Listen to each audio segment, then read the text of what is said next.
Are you haunted by hantavirus? Good. A little respect is appropriate. But panic is not a prevention strategy. Hantavirus sounds like something out of a horror movie. It can cause severe disease, and it can be fatal. And when it shows up in the news, especially connected to a cruise ship outbreak, people understandably start asking big questions. Is this the next pandemic? Can pets spread it? Do I need to be worried about every mouse dropping I have ever seen?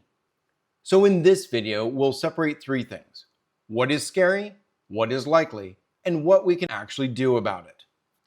The short version is this: hantavirus is rare, it can be serious, and most of the time, the story begins with rodents.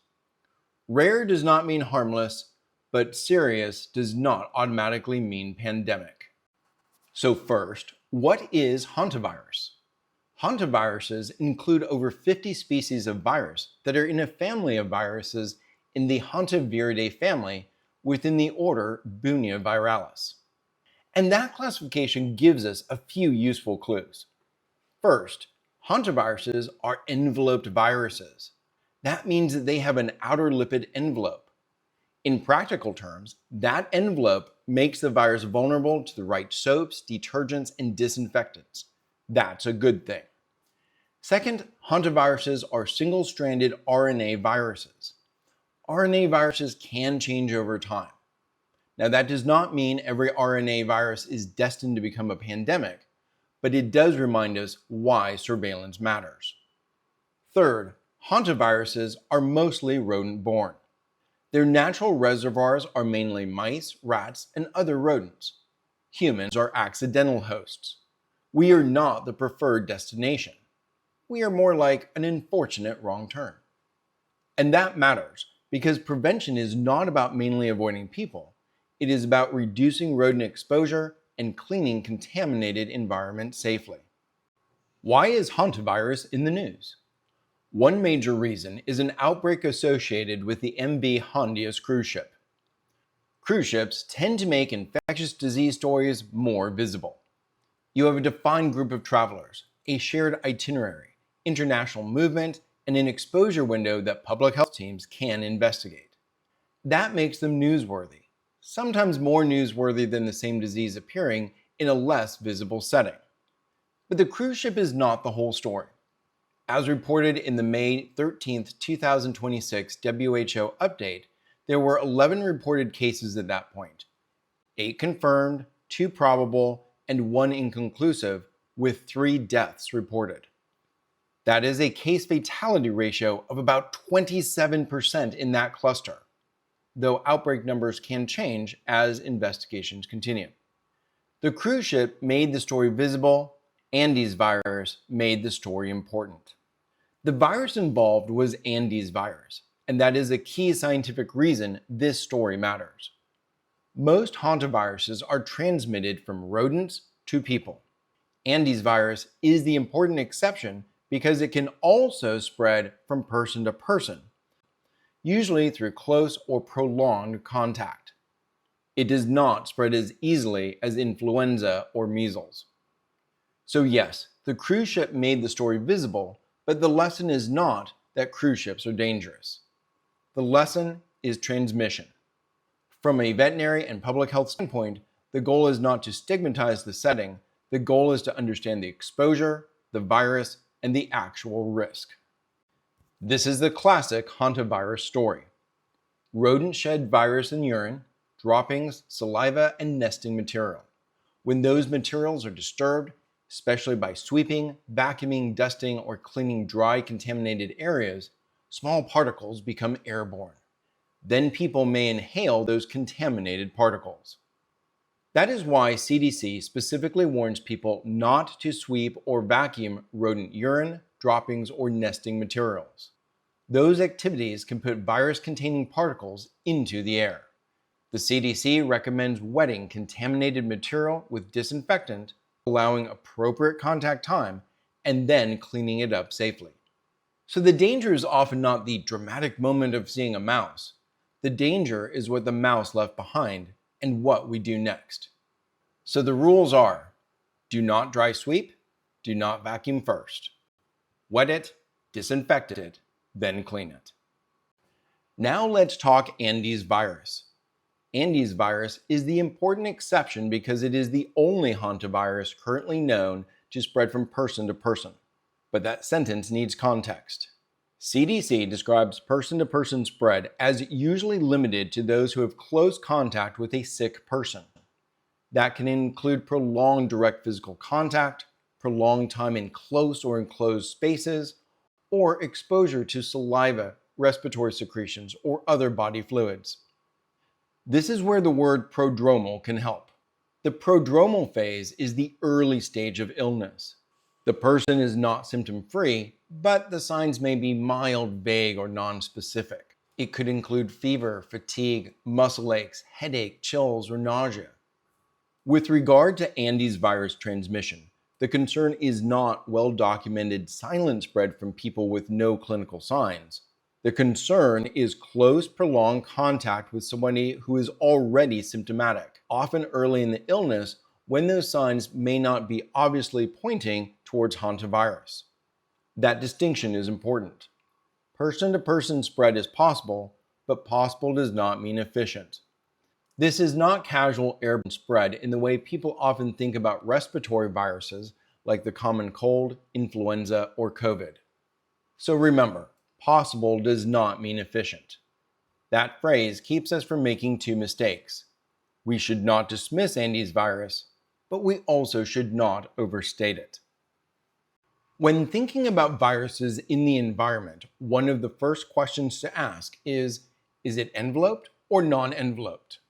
That matters because non-enveloped viruses, like canine parvovirus, are built like hard-shelled environmental survivors. They tend to resist drying, detergents, and many routine disinfectants, and they can persist for long times in the environment. Hantavirus is different. Hantavirus is an enveloped virus. That lipid envelope makes it more vulnerable to soaps, detergents, and disinfectants.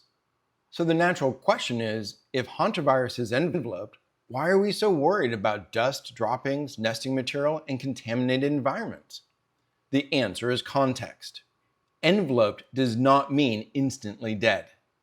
Hantavirus is not as environmentally tough as parvovirus, but it can persist long enough in protected rodent-contaminated material for unsafe cleanup to matter. Rodent urine, droppings, saliva, nesting material, bedding, organic debris, cool areas, shaded spaces, and enclosed environments may all help protect the virus long enough to create a practical risk. So this is the balance. Parvo is hard to kill. Hantavirus is easier to kill, but dangerous to stir up. We could also say that the envelope makes it killable, the dust makes it breathable. Prevention is not about assuming that hantavirus survives forever. It is about cleaning in a way that does not turn contaminated rodent material into inhalation. Wet it, disinfect it, then clean it. Let's zoom in once more on Andes virus, because it's where the wording really matters. Andes virus can rarely spread from person to person, but when it happens, it is typically associated with close contact scenarios. Think household contact, think caregiving, think intimate contact, think shared items or exposure to saliva, respiratory secretions, or other body fluids. Think enclosed spaces with prolonged close exposure to a sick person. That is very different than saying, oh, someone coughed once in the room and now everyone is at equal risk. For veterinary professionals, this matters because clients and staff may hear person-to-person spread and immediately jump to pandemic thinking. Our job is to slow that down. Yes, Andes virus is the exception. No, that does not make it a casual respiratory virus. Focus on prevention, not fear. Now we need to say something fair about the cruise ship. Cruise ships get headlines because they are visible. They involve a defined group of travelers, exposure windows are easier to reconstruct, medical events are more noticeable, and public health teams can identify and investigate clusters more efficiently. That does not mean that the ship is automatically the cause. The outbreak happened on a cruise, but the risk came from exposure ecology. Hantavirus risk comes from rodent exposure, contaminated environments, and unsafe disturbance of dust. That can happen in sheds, cabins, garages, campsites, barns, storage spaces, and travel settings. A cruise ship can reveal an outbreak, but it does not automatically create the risk. Don't blame the boat, follow the rodent. This is also a chance to practice fair risk communication. Modern cruise ships have sanitation programs, pest control, ventilation systems, medical teams, reporting systems, and public health procedures. That does not make any environment perfect because no environment is 100% rodent proof. But it does mean we should avoid lazy blame. Outbreak communication should focus on what happened, how exposure may have occurred, and what people can do next. Stigma does not prevent disease. Clear information does. So when we talk about this outbreak, the fair message is the ship was the setting, not the villain. The exposure happened somewhere. Our job is to understand where it happened, and how to reduce risk next time. Now let's bring this back to veterinary medicine. Dogs and cats are not known to become infected with hantavirus in the United States. They are not known reservoirs. But pets can bring infected rodents to people or into homes. And that's straight from the CDC's clinical overview. The veterinary message is not, be afraid of the dog. The message is, pay attention to the rodent exposure around the dog. Pets may catch rodents, they may carry rodents. They may reveal rodent activity in or around the home. That makes them relevant, but not because they are the primary source of infection. Veterinary teams can help clients by saying, control rodents, block entry points, do not let pets play with or carry rodents, wear gloves when handling contaminated materials, clean safely, wash hands after contact with pets or rodent-contaminated items. In summary, the danger is not the pet, it is the rodent exposure around the pet. So where does that leave us? Well, respect the virus, control rodents, clean smart, and live life. That is the practical center of this video. Know the risk. Hantavirus is rare, serious, and mostly rodent-borne. CDC reports 890 laboratory-confirmed U.S. hantavirus disease cases from 1993 through 2023, with about 35% of reported cases resulting in death. Control rodents. Reduce access to food, water, shelter, and entry points. Clean smart. Wet contaminated areas with disinfectant. Let the disinfectant work. Then clean. Never dry sweep or vacuum first. Protect people. Explain the risk clearly. Focus on exposure prevention, not panic. And that's what good veterinary public health communication looks like. Not alarmism and not dismissal. Useful, calm, practical prevention. Let's put the whole story together. Hantavirus is rare, but rare does not mean harmless. It is serious. But serious does not automatically mean pandemic. Most hantavirus risk begins with rodents and contaminated environments.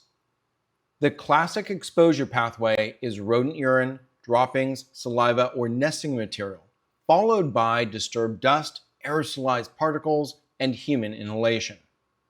For veterinary professionals, pets are not known reservoirs in the United States, but they can bring rodents closer or reveal rodent activity around the home. Andes virus is an important exception because person-to-person spread can occur, usually with close or prolonged contact. The practical takeaway is simple. Respect the virus, control rodents, clean smart, and live life. If this helped, share it with someone who owns a broom, a shed, or a pet who thinks rodents are recreational equipment. Thanks for watching. I'm Christopher Lee, and what you know today protects everyone tomorrow.